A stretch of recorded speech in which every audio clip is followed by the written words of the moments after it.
यानंतर योगेश केदार आपलं मनोगत 2 मिनिटात व्यक्त करतील. एक मिनिट सगळ्यांनी पुन्हा एकदा सुरेश अण्णा धस बोलणार आहेत आणि बजरंग बाप्पा बोलणार आहे. त्यापूर्वी 2 मिनिट बोलण्याची विनंती सुरेश अण्णा धस यांनी केली. सगळ्या समाज बांधवांना एकदा एक विनंती आहे, ऊन लागायले भरपूर, तुम्हाला आता ऐकायचं सुरेश अण्णा. सगळ्यांनी एकदा घोषणा द्यायच्या. छत्रपती शिवाजी महाराज की, छत्रपती शिवाजी महाराज की, छत्रपती शिवाजी महाराज की. अरे ह्या वाल्मिक कराडचं करायचं काय, ह्या धनंजय मुंडेचं करायचं काय. धनंजय मुंडेने राजीनामा दिलाच. धनंजय मुंडे राजीनामा द्या. महाराष्ट्राला कळालेला आहे. सुरेश अण्णा धसी म्हणतात आका कोण, आकाचा आका कोण. पण परवा त्या आकाच्या आकानं म्हणलं म्हणजे कोण, धनु मुंडेनी काय म्हणला, अरे माझा काय दोष आहे, माझा काय दोष आहे, मी का राजीनामा देऊ. ह्या धनंजय मुंडेला एक सिक्वेन्स आठवून देतो. अरे धनु भाऊ, अरे धन्या,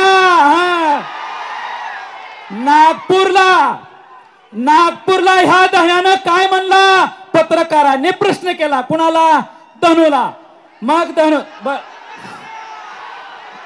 धन्या पत्रकारांनी प्रश्न केला की अरे त्या वाल्मिक कराड कोण आहे, वाल्या कराड कोण आहे. तर धनंजय मुंडे मला माझा खास माणूस आहे, वाल्मिक कराड माझा माणूस आहे, खास माणूस आहे. त्याच्यानंतर धनंजय मुंडेची राजीनाम्याची मागणी जोर धरू लागली.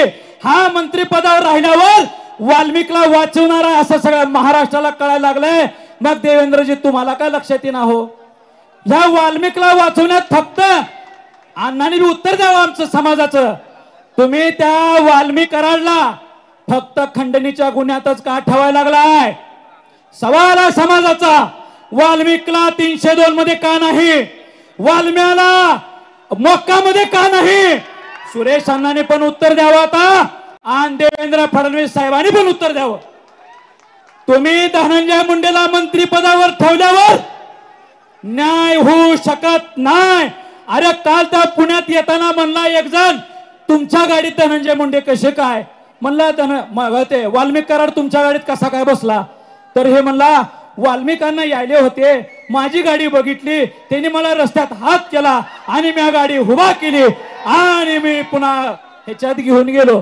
अरे सीआयडीच्या लोकांना सुद्धा जरा अक्कल पाहिजे होती का.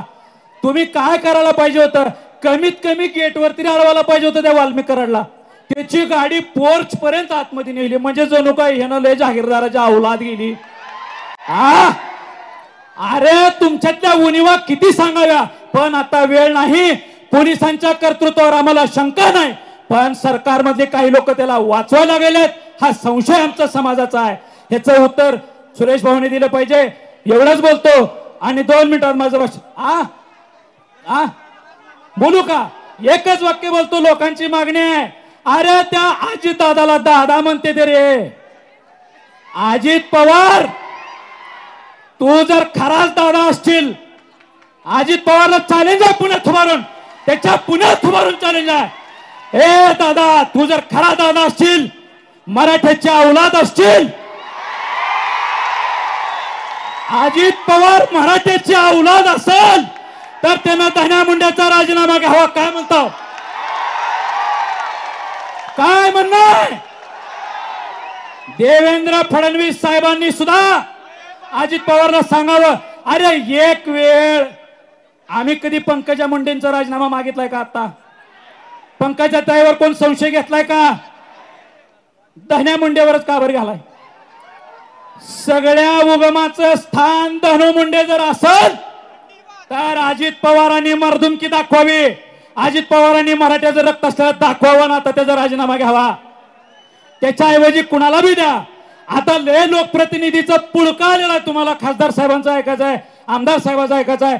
त्या दोघांना विनंती करतो आणि माझे वाढत असलेले शब्द ताई तुमचं धन्यवाद देतो. धन्यवाद.